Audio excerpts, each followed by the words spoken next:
Grazie al progetto Veneto Adapt è stato approvato il piano d'azione per l'energia sostenibile ed il clima del Comune di Padova.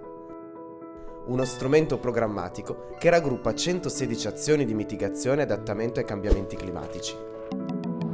Per consultare più agevolmente le misure previste e coglierne l'esatta localizzazione, è stata realizzata una piattaforma dedicata, accessibile dalla pagina web del PAESC di Padova.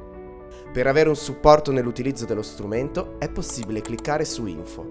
Le azioni sono selezionabili attraverso i filtri. Possono essere individuate misure appartenenti ad uno dei 6 ambiti tematici del PAESC: città con nuova energia zero CO2, città più efficienti, città con reti e servizi intelligenti, città che si muove meglio, città con economia basso emissiva, città più resiliente.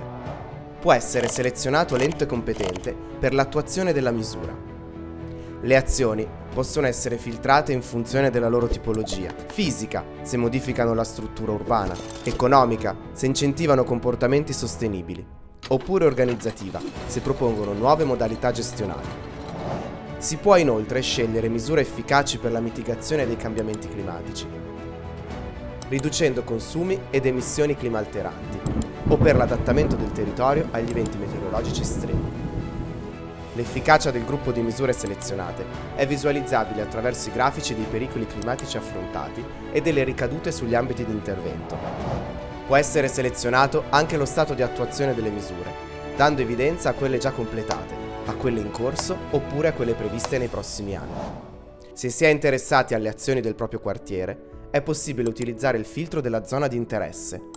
Appariranno solo le misure che ricadono interamente o parzialmente in una delle 10 consulte cittadine. Completata la selezione attraverso i filtri, è possibile avere informazioni di dettaglio sulle misure scelte, scaricando le schede del PAESC.